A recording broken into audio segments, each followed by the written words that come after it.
The alarm system screamed through the bridge of the exploration vessel Horizon, and Captain Lisa Morgan shot up from her chair with practiced speed, because emergency signals in deep space usually meant someone was dying or already dead. Her crew moved like water around rocks as they took their positions without needing orders, because they had trained together for 3 years and knew each other's movements better than they knew their own families back on Earth. The communications officer, Beth Martinez, pulled up the signal data on the main screen, and her face went pale, which was never a good sign because Beth had seen combat during the border wars and nothing shook her easily. "Captain, we have a distress beacon from an Elven scout ship and the signature shows critical life support failure." Lisa felt her stomach tighten because elves and humans had what diplomats called a complicated relationship, which meant they tolerated each other during trade negotiations but never really trusted each other enough to turn their backs in the same room. The engineer Danny Cooper was already calculating jump coordinates before Lisa could ask, and he looked up with those bright green eyes that made him look younger than his 30 years. "Can reach them in 40 minutes if we push the engines hard." Lisa did not hesitate because that was not how humans worked when someone sent a distress call, and she knew her crew felt the same way, even if it meant helping a species that had called humanity reckless children more times than anyone could count. "Take us in fast and get medical ready, because if their life support is failing, they will need help the moment we board." The Horizon jumped through space with its engines roaring hot enough to make Danny nervous, but he kept them running because saving lives mattered more than maintenance schedules. And that was something his father had taught him before the old man retired from the rescue service. When they dropped out of hyperspace, the Elven scout ship looked like a dying animal floating in the black, with half its hull torn open and debris spinning in lazy circles around it, like metal snowflakes. The ship had clearly been in a fight and lost badly, because scorch marks covered every surface and what looked like weapons fire had ripped through the cargo sections with brutal efficiency. Lisa's tactical officer, Greg Palmer, ran a quick scan and shook his head with the kind of disgust that came from seeing too many pirate attacks in his career. Multiple hull breaches, weapon impacts consistent with Raider-class plasma cannons, and I'm reading 3 life signs, but one is very weak. Beth opened a channel and broadcast in the common tongue that most species used for emergency situations. "Elven vessel. This is the human ship Horizon. Responding to your distress beacon. We are moving to dock and provide assistance." The response came back after a long pause, and the voice was female and exhausted but still carried that musical quality that all elves seemed to have even when they were half dead. "Human ship Horizon. This is Guardian Kalis of the transport. Silverwind. I have critical cargo that requires immediate protection." Lisa exchanged glances with her first officer, Amy Chen, who raised one eyebrow in that way that meant she thought this was about to get complicated. "What kind of cargo, Guardian Kalis?" The pause was even longer this time, and when Kalis spoke again, her voice was barely a whisper. "Dragon hatchlings. 3 of them orphaned and hunted." The entire bridge went silent because everyone knew what dragons meant in the galactic economy, and it was not good because criminal syndicates would pay enough credits to buy a small moon for even one baby dragon. Greg cursed under his breath in the colorful way he had learned growing up in the mining colonies. "Captain, if word gets out that we are carrying dragon hatchlings, every pirate and mercenary within 10 systems will be hunting us." Lisa knew he was right, but she also knew that leaving babies to die in space was not something she could live with, and more importantly, it was not something her crew could live with either. "We dock and we take them aboard, and then we figure out the rest because that is what we do." Danny brought the Horizon alongside the damaged scout ship with the kind of gentle precision that made him the best pilot Lisa had ever served with, and the docking clamps locked with a solid thunk that echoed through both vessels. The boarding team consisted of Lisa, Amy, and 2 security officers named Carlos Rodriguez and Jennifer Brooks, who both carried stun weapons because nobody wanted to accidentally hurt someone they were trying to rescue. The airlock opened with a hiss of equalizing pressure, and the smell hit them first, which was a mix of burned circuits, melted plastic, and something organic that made Amy wrinkle her nose. They moved through the damaged corridors carefully because torn metal and exposed wiring made everything dangerous, and twice Carlos had to cut through collapsed bulkheads with a plasma torch, while the ship creaked and groaned around them like a living thing in pain. The cargo bay doors were sealed shut, and when they finally got them open, Lisa understood why Kalis had sounded so desperate on the communication channel. The elf stood in the center of the bay with her back against a storage container, and her silver hair was matted with blood and dirt, while her violet eyes burned with the kind of fierce determination that came from protecting something more important than your own life. In her hand she held a plasma rifle that was clearly dead, because the power indicator showed empty, but she kept it raised anyway, because giving up was not something Guardians did even when they had no ammunition left. Around her legs pressed 3 small dragons that chirped and whimpered like scared puppies, and their scales caught the emergency lighting in ways that made them look like living jewels. One had scales the color of fresh blood that seemed to glow from within, and another had scales like sapphires pulled from deep ocean trenches, while the third had emerald scales that reminded Lisa of the forests she had grown up near, back on Earth. The hatchlings were small enough that Lisa could probably carry one under each arm, but she knew from xenobiology classes that even baby dragons were dangerous if they felt threatened. Lisa slowly raised both hands, palm out in the universal gesture of peace, and spoke in the common tongue with the kind of calm voice you used around frightened children. Regardless of species, Guardian Kalis, I am Captain Lisa Morgan of the human vessel Horizon, and we are here to help you and your charges. Kalis studied her with eyes that had seen centuries of broken promises and betrayed trust, because elves lived long enough to remember every species that had ever lied to them. Your kind are known for taking what they want and asking forgiveness. Later Lisa understood that distrust because humans had earned their reputation as aggressive opportunists who pushed into everyone else's space without invitation. But she also knew that reputation did not tell the whole story. We are also known for protecting those who cannot protect themselves. And right now these little ones need protection more than they need suspicion. Amy moved forward slowly with her medical kit held where Kalis could see it, and spoke in that gentle voice she used with scared patience. You are injured and dehydrated, and your charges need proper food and warmth which we can provide on our ship. The crimson hatchling growled low in its throat, and a tiny wisp of smoke curled from its nostrils, while the other 2 pressed closer to Kalis, as if they could shield her with their small bodies. Kalis swayed on her feet, and Lisa saw the moment when the elf's strength finally gave out because she had been running on pure determination for what must have been days when Kalis collapsed. It was Lisa who caught her before she hit the deck, and Amy who immediately started checking vital signs while Carlos and Jennifer moved to calm the panicking hatchlings with soft words and slow movements. The sapphire dragon chirped frantically and tried to climb onto Kalis' chest while the emerald one nudged the elf's hand with its snout, and the crimson one positioned itself between the humans and its guardian, with wings spread as wide as they could go. Lisa looked at Amy, who nodded, to confirm that Kalis was alive, just unconscious, and then she looked at the 3 terrified babies who had just watched the only person protecting them collapse. "All right, little ones," she said softly while sitting down on the deck to make herself less threatening. "We are going to take care of all of you, and I promise on my honor as a human that no harm will come to you while you are under my protection." The crimson hatchling studied her with golden eyes that held intelligence far beyond what most species expected from something so young, and after a long moment it folded its wings and sat down, though it never stopped watching. The medical bay of the Horizon hummed with soft machinery sounds, while Amy worked on treating Kalis, who lay unconscious on the examination table, with monitoring equipment attached to her temples and wrists.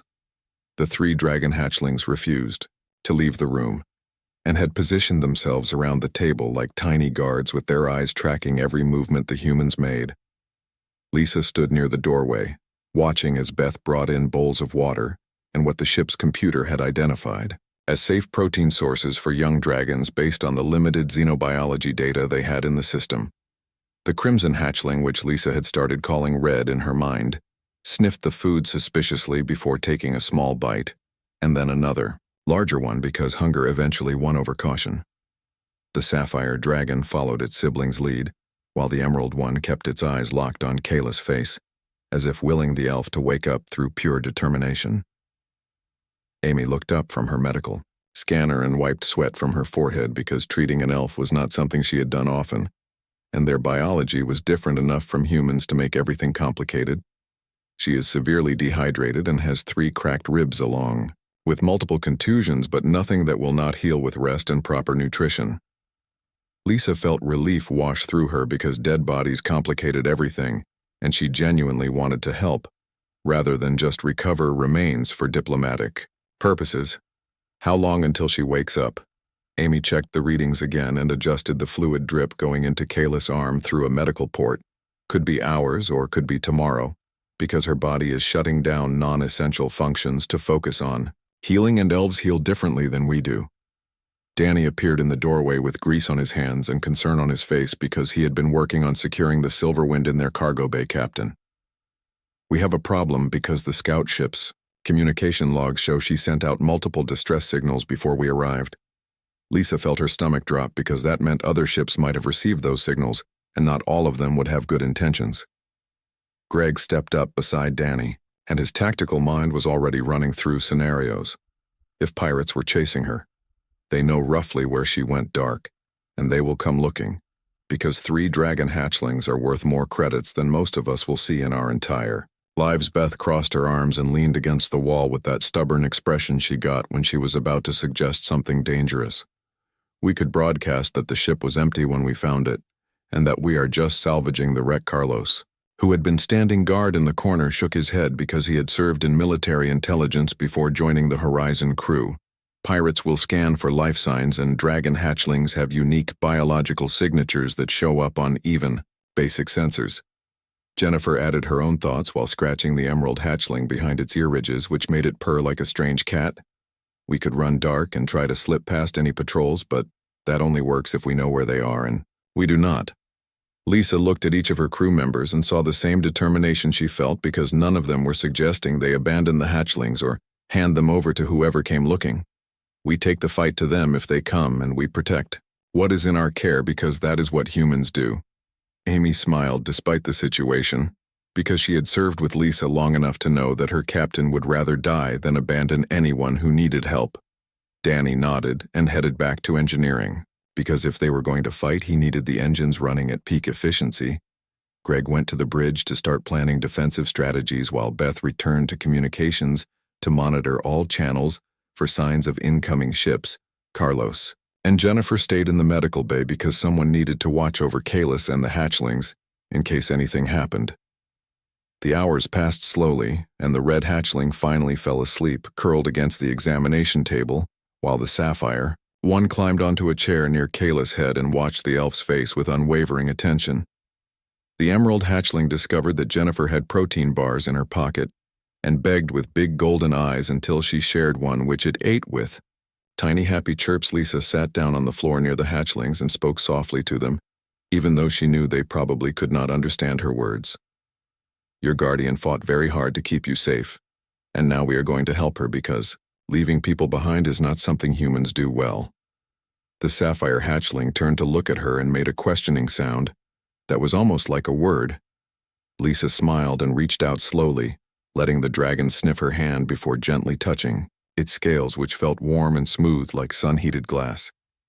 You 3 are the most important cargo this ship has ever carried, and I promise you will reach safety, even if we have to fight the entire galaxy to make it happen. Kayla stirred on the table, and her violet eyes opened slowly as consciousness returned in stages. The first thing she did was look for the hatchlings, and when she saw them safe, her entire body relaxed, even though moving clearly caused her pain. Amy was beside her immediately, with water and pain medication that worked on elven biology. Take it slow because you have been through a lot, and your body needs time to recover. Kalis drank the water gratefully, and her voice came out rough and dry when she spoke. Where are we? Lisa stood up and moved closer so the elf could see her without straining. You are on the horizon, and you have been unconscious for 6 hours while we treated your injuries. The elf looked around the medical bay, taking in the equipment and the 2 human guards and the hatchlings who were now all awake and watching her with concern. Why did you help us when you know what trouble we bring? Lisa sat down on the edge of the examination table and met Kalis' gaze directly because humans believed in eye contact when telling the truth, because it was the right thing to do and because those little ones deserve a chance to grow up. Safe Kalis studied her face looking for deception or hidden motives, because centuries of life had taught her that every species wanted something and nothing came without a price. What do you want in return? Nothing except to know that we helped someone who needed it. The elf laughed, but it turned into a cough that made Amy fuss over her with concern. Your species is either the most foolish in the galaxy or the most noble, and I cannot decide which. Lisa grinned because she had heard that assessment before from other species who did not understand why humans did what they did. Probably both. If we are being honest, the sapphire hatchling chirped loudly and climbed down from its chair to waddle over to Kalis, who reached down to stroke its head with gentle fingers. They bonded with your crew while I slept. Amy nodded while checking Kalis' vital signs again because the elf was trying to sit up despite her injuries.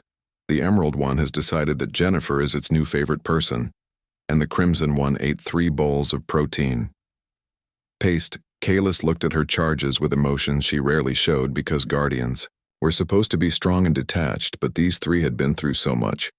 They were being transported to the sanctuary world when pirates attacked our convoy and killed everyone except me because I hid in the cargo bay with the hatchlings. Lisa felt anger rise in her chest because attacking ships with children aboard was something that made her want to hunt down every pirate in the sector. How many ships were in the Attack 5 Raider-class vessels with enough firepower to cut through our escorts like they were made of paper? Carlos whistled low because 5 ships meant a coordinated attack by a major criminal organization. Somebody wanted these hatchlings badly enough to commit serious resources. Kalis nodded and fear crossed her face for the first time since waking. The hatchlings are the last of their clutch, and their bloodline is one of the oldest and most powerful, which makes them priceless to collectors and crime lords. Jennifer stopped playing with the Emerald Dragon, and her expression turned serious. How long until the sanctuary world? Kalis looked at Lisa with hope and desperation mixed together in her ancient eyes. 2 weeks if we travel through safe space, but only 4 days if we risk the border territories. Greg's voice came through the communication panel on the wall. Captain, we have incoming ships and they do not look friendly. Lisa ran to the bridge with her heart pounding because incoming ships in deep space rarely meant anything good, and with 3 dragon hatchlings aboard they were the most valuable target in the sector. Greg had the tactical display up showing 3 ships approaching fast from their starboard side, and the computer identified them as modified freighters with enough weapons to punch through civilian-grade shields. They are hailing us, Captain, and they do not sound friendly. Lisa dropped into her command chair and nodded for Beth to open the channel while Danny adjusted their course to put more distance between them and the approaching vessels. The voice that came through was rough and carried the accent of the Outer Rim colonies where law was more suggestion than requirement. Human ship, this is Captain Victor of the Independent Vessel Razor, and we have reason to believe you are carrying stolen property. Lisa kept her voice calm and professional, even though anger burned in her chest because she knew exactly what property he meant.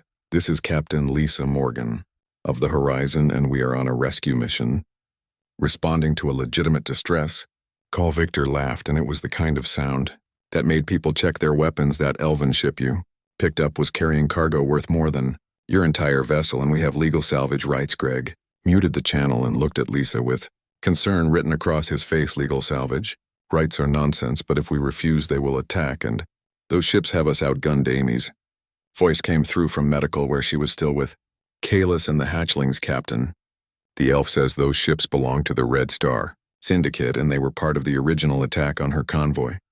Lisa felt cold determination settle over her because pirates who killed convoy escorts and hunted children did not deserve negotiation. Beth unmuted the channel and Lisa spoke with steel in her voice. The passengers aboard this vessel are under human protection, and we do not recognize salvage claims on living beings. There was silence for a moment before Victor responded, and his voice had lost all pretense of civility. Then you have chosen to die for creatures that are not even your own species, which makes you fools. The channel cut off and Greg's screens lit up with weapons lock warnings as the 3 pirate ships opened fire. Danny threw the Horizon into evasive maneuvers that made the artificial gravity struggle to keep up, and Lisa gripped her chair arms while alarms screamed through the bridge. Return fire and target their engines because I want them disabled, not destroyed. Greg worked his tactical station with the precision of someone who had fought in actual wars, and the Horizon's defensive weapons spat plasma bolts that Connected with the lead pirate ship's shields, the problem was that the Horizon was an exploration vessel, not a warship, and its weapons were designed to deal with asteroids and space debris, not military-grade shields. Carlos burst onto the bridge with Jennifer right behind him because they had left Kalis under Amy's care and medical captain. The elf says the hatchlings can help, but it is dangerous. Lisa spun her chair to face them, while the ship shuddered from another impact. What do you mean?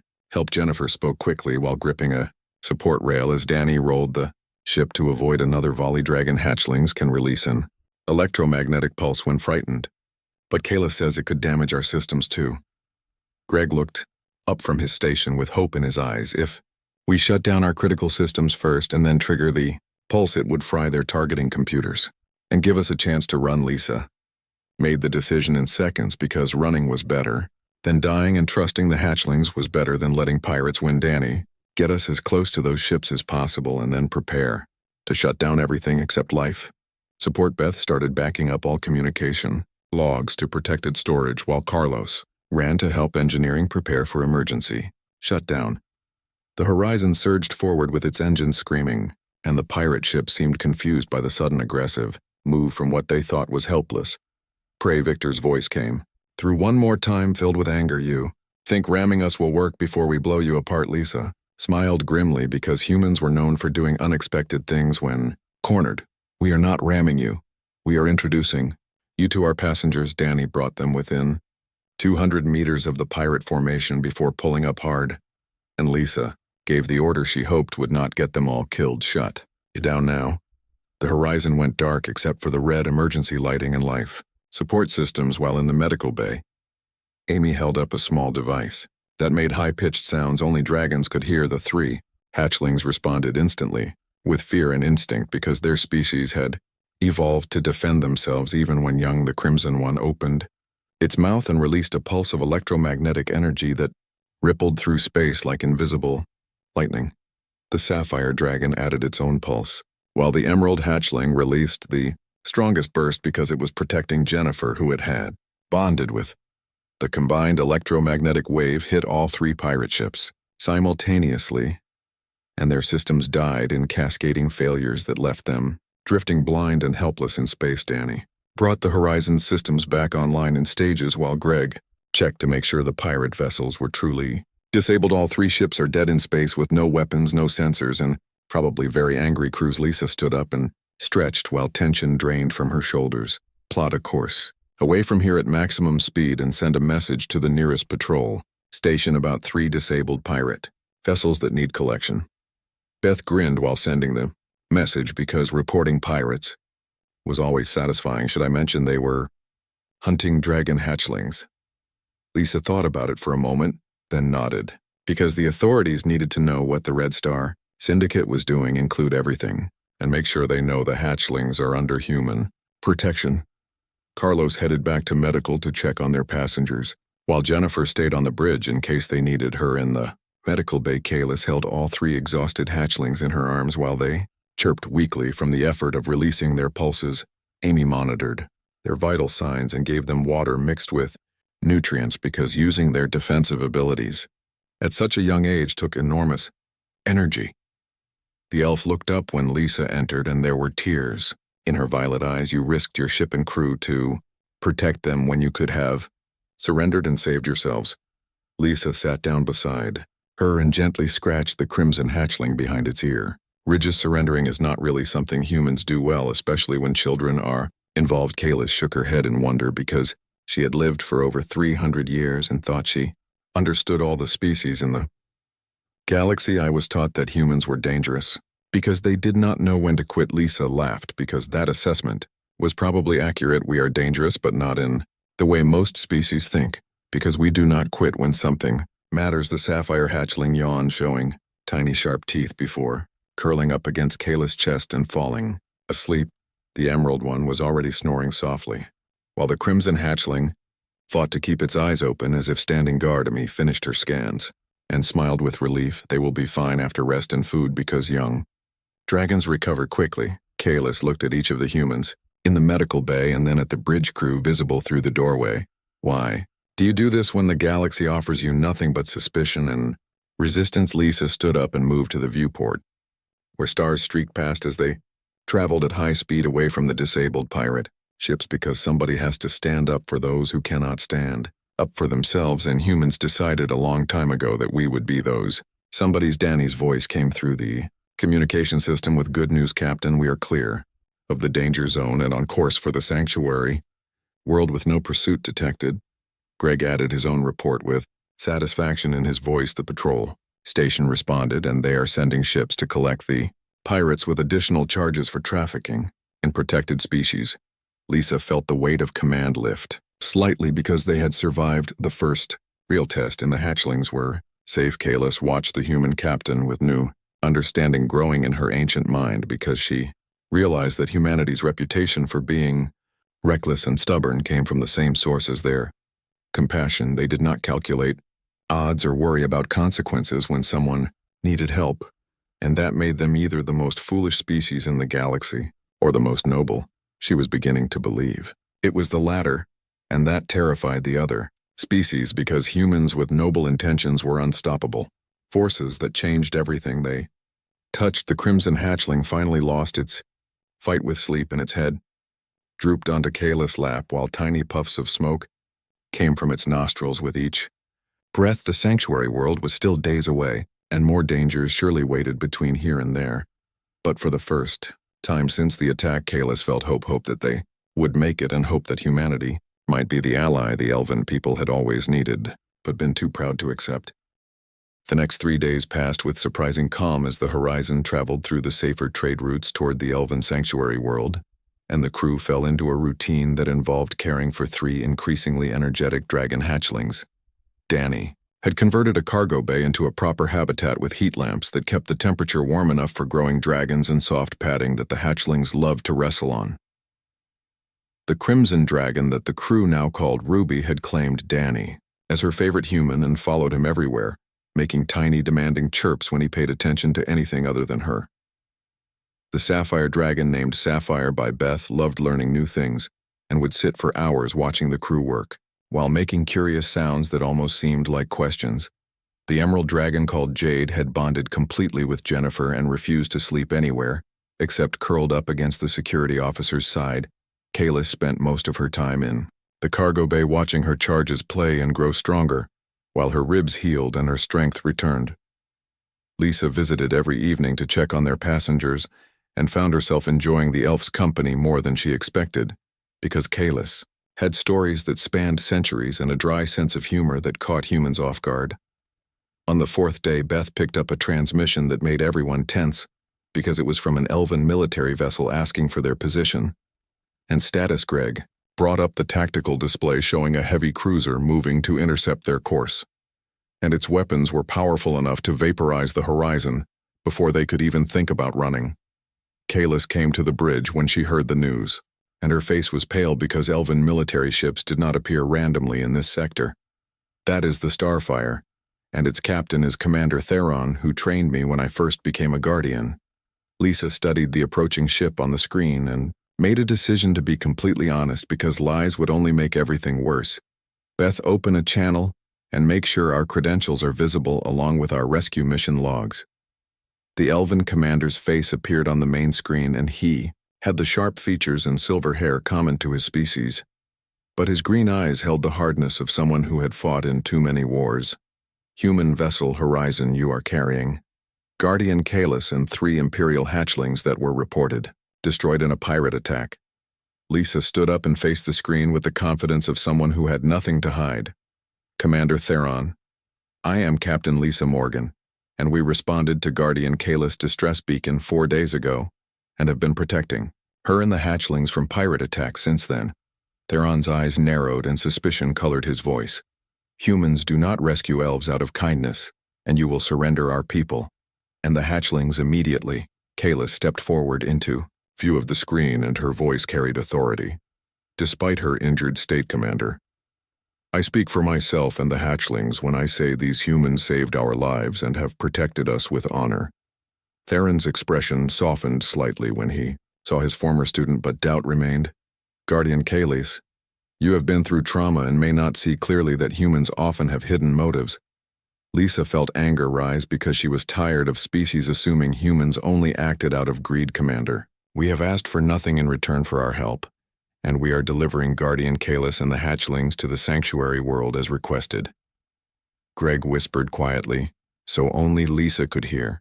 Captain, that cruiser could destroy us and take the hatchlings. By force, Lisa knew he was right, but she also knew that backing down would confirm every negative belief other species had about humanity. Beth, you have those logs ready? Beth nodded and transmitted everything, including the pirate attack, the electromagnetic, pulse defense, and every conversation they had with Kalis Theron reviewed the data in silence, while his crew presumably verified its authenticity, and the minutes stretched like hours. Finally, the commander spoke, and his voice had lost some of its edge. Your actions are unusual for humans, and I find myself uncertain whether to trust this or suspect deception. Danny had been quiet during the exchange, but now he spoke up with frustration, clear in his young voice. Sir, we risked our lives and our ship to protect babies who needed help. And if that is not enough proof of good intentions, then nothing will ever be. Theron studied Danny through the screen, and something shifted in his expression. You are very young to be serving on a vessel like this. Danny straightened his shoulders because he was proud of his position. Despite being the youngest crew member, I am the best engineer in the sector, and age does not determine skill. The elven commander actually smiled slightly because passion and confidence were qualities he respected. Guardian Kalis, do you trust these humans with the lives of the hatchlings? Kalis did not hesitate in her response. I trust them more than I have trusted anyone in decades because they have proven through actions, not words, that they value life over profit. Theron considered this for a long moment before nodding slowly. Very well, I will escort you to the sanctuary world, but know that if any harm comes to our people, I will personally hunt you across the galaxy. Lisa smiled because threat she could respect more than suspicion. Understood, Commander, and we appreciate the escort, because more pirates could be in the area. The Starfire took up position alongside the horizon, and the two ships traveled, together with an uneasy peace between their crews. In the cargo bay, the three hatchlings seemed to sense that something important had happened, and stayed close to Kalis while making worried chirping sounds. Ruby climbed into Danny's lap and nudged his hand until he scratched behind her ear ridges. Sapphire pressed against Beth's leg and looked up with golden eyes that seemed far too intelligent for something so young. Jade curled around Jennifer's shoulders like a scaly scarf and purred softly, while the security officer smiled despite the tension. Amy came in with food for both the hatchlings and Kalis, because keeping everyone healthy was still her primary concern. How are you feeling? Kalis ate the protein bar Amy offered and considered the question carefully. Physically, I am healing well, but emotionally I am confused because everything I was taught about humans is being challenged. Jennifer adjusted Jade's position on her shoulders and spoke with the honesty that made her good. At her job, what were you taught? That humans are aggressive and take what they want without consideration for others, and that trusting them leads to betrayal. Danny looked up from petting Ruby and his expression showed hurt. Is that really what other species think about us? Kalis nodded because lying would serve no purpose. Most species fear humans because you expand so quickly and demand to be included in councils and decisions that previously excluded you. Beth sat down on the padded floor and Sapphire immediately climbed into her lap. But we helped you without asking for anything. The elf smiled sadly because she was beginning to understand something important about humanity. That is what confuses everyone. Because your reputation says you should have demanded payment or tried to keep the hatchlings for yourselves. Lisa entered the cargo bay and heard the last part of the conversation.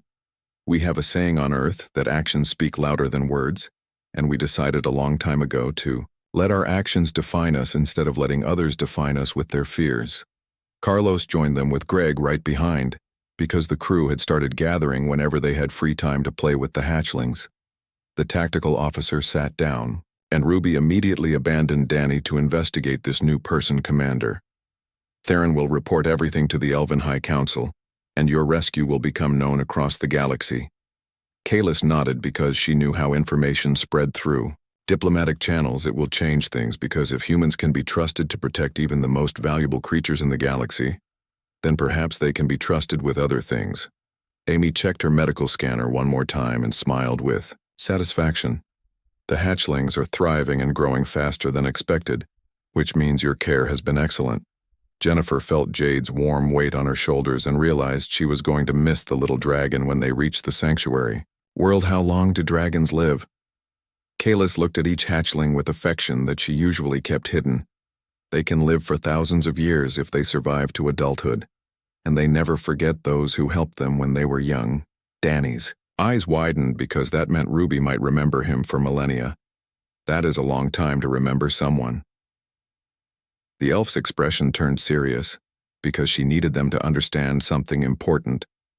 Dragons form bonds that last their entire lives, and these three have bonded with your crew in ways that rarely happen. Lisa sat down with her crew and the hatchlings who had made their cargo bay into a temporary home. What does that mean for them? Kalis stroked Sapphire's head gently while considering her words. It means they will want to see you again, and it means the elven people will owe humanity a debt that cannot be easily repaid. Greg, who had been quiet, spoke up with concern. We do not want to create political complications, but Kalis shook her head because some things were more important than politics. You saved the last hatchlings of the Imperial bloodline and protected them when doing so put you in danger, and that is worth more than any political consideration. Beth looked at the three dragons who were now playing with pieces of soft fabric and making happy chirping sounds. They are just babies who needed help. The sanctuary world appeared on the screens like a jewel floating in space with green continents and blue oceans that reminded Lisa of Earth but with 2 moons instead of 1. The Starfire maintained its escort position as both ships approached the orbital station where elven dignitaries waited to receive the rescued hatchlings. Kayla stood on the bridge wearing clean robes that Amy had replicated for her, and her silver hair was braided in the traditional guardian style that showed her rank and status. The 3 hatchlings were in the cargo bay with most of the crew because saying goodbye was proving harder than anyone expected. Ruby kept trying to follow Danny whenever he moved toward the door, and her chirps had taken on a sad quality that made the engineer's heart hurt. Sapphire pressed against Beth's legs and refused to move, as if staying still would prevent the inevitable separation. Jade had wrapped herself around Jennifer's neck and was making soft whimpering sounds, while the security officer tried not to cry. Carlos watched the scene with understanding because he had said goodbye to enough people in his life to know how much it hurt. They will be safe here and will grow into magnificent dragons. Jennifer nodded, but her voice was thick with emotion when she spoke. I know, but that does not make leaving them any easier. The orbital station was massive with docking bays that could hold ships 10 times the size of the horizon, and as they approached, Lisa saw elven vessels of every class waiting in formation. Beth opened the communication channel and an elven official with elaborate robes appeared on screen.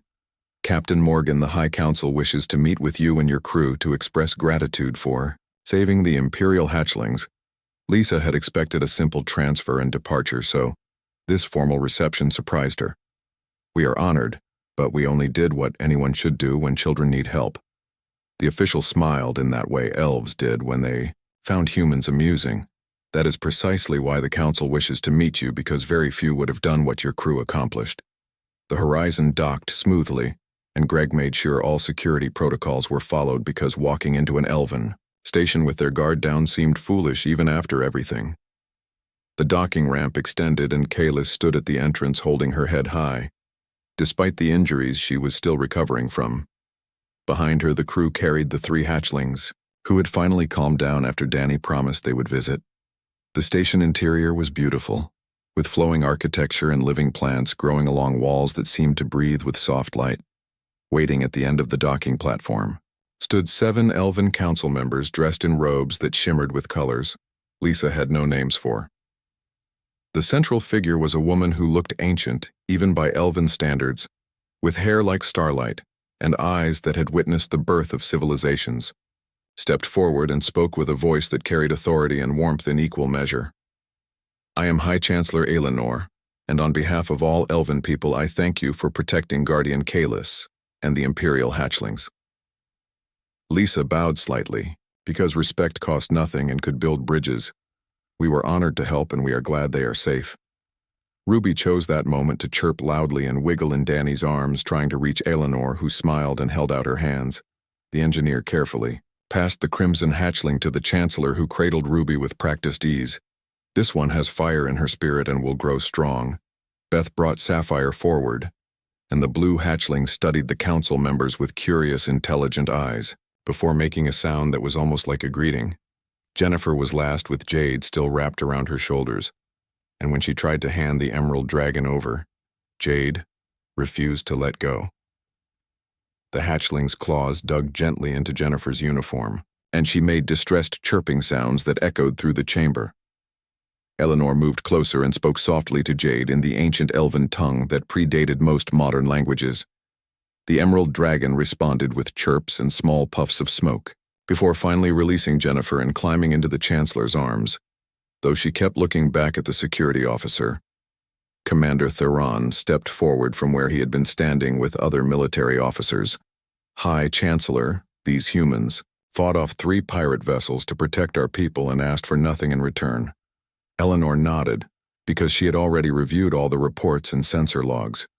We know, and it has caused considerable discussion among the Council, because humanity's actions do not match our understanding of their species. Amy spoke up with the bluntness that made her good at her job. Maybe your understanding needs updating, because we are not what rumors say we are. One of the other council members, an older male, with scars on his face, spoke with skepticism still clear in his voice. You must want something because no species acts purely from altruism. Lisa felt that familiar frustration rising because explaining human nature to species who had never bothered to understand it was exhausting. We want the same thing every sentient being wants, which is to live in a galaxy where helping others is normal instead of suspicious. Greg stood beside his captain and added his own perspective from years of military service. We are tired of being judged by our worst examples when every species has members who do terrible things. Carlos nodded in agreement because he had seen enough of the galaxy to know that prejudice existed everywhere. Humans are young and make mistakes, but we also learn and adapt faster than species who rely on centuries of tradition. Kayla stepped forward and her voice carried weight, because she had lived long enough to see patterns repeat across generations.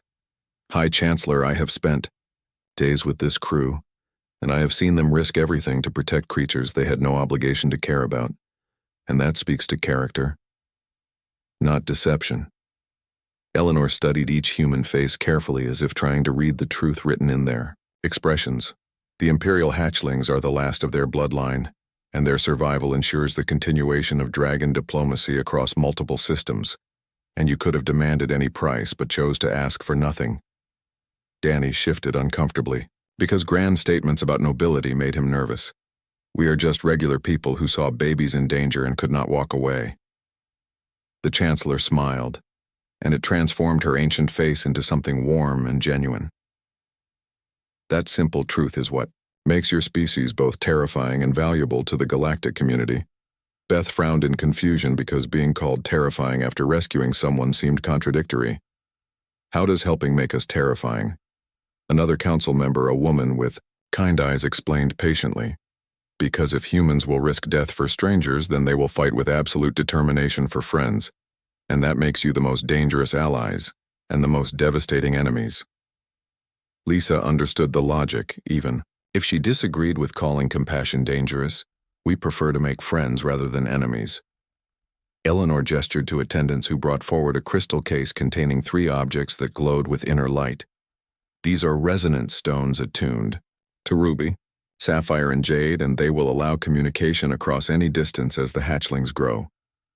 Jennifer took the emerald stone that pulsed with warm light matching Jade's scales. Does this mean we can talk to them? Kalis explained, while gently stroking Ruby's head ridges. Dragons never forget those who help them, and these stones will let you maintain your bond across the years. Danny held the crimson stone and felt it vibrate slightly in his palm. How long will they remember us? The Chancellor's expression turned serious because she needed them to understand the magnitude of what had happened. Dragons live for thousands of years, and their memories span civilizations, and Ruby, Sapphire, and Jade will tell their own offspring about the humans who became their guardians, when no one else would. Amy wiped her eyes because the weight of that legacy was overwhelming. That is a lot of responsibility. Eleanor nodded and addressed the entire crew with formal dignity. The Elven High Council recognizes humanity as protectors of the Imperial bloodline and grants your species full diplomatic status with all rights and privileges. Lisa felt shock ripple through her because full diplomatic status meant humans would have voting rights in galactic councils and access to resources previously denied High Chancellor. That is more than we expected. The ancient elf smiled knowingly because she understood politics better than most. It is what you earned through actions and courage, and it is only the beginning because the galaxy must learn that humanity's greatest strength is not their weapons or technology, but their willingness to protect the vulnerable. Greg realized the implications immediately because this changed everything for human expansion. Other species will question this decision. Theron stepped forward with pride, evident in his military bearing. Let them question, because we have proof that humans can be trusted with what matters most. The three hatchlings seemed to sense the importance of the moment and chirped together in harmony that sounded like music. Kalis approached Lisa and clasped her hand in the traditional elven gesture of respect between equals. You and your crew have given me back my faith that goodness exists in the galaxy. Lisa squeezed back gently, because some moments transcended cultural differences. You fought for them when it would have been easier to give up, and that took more courage than anything we did. The Chancellor raised her hand and silence fell across the chamber.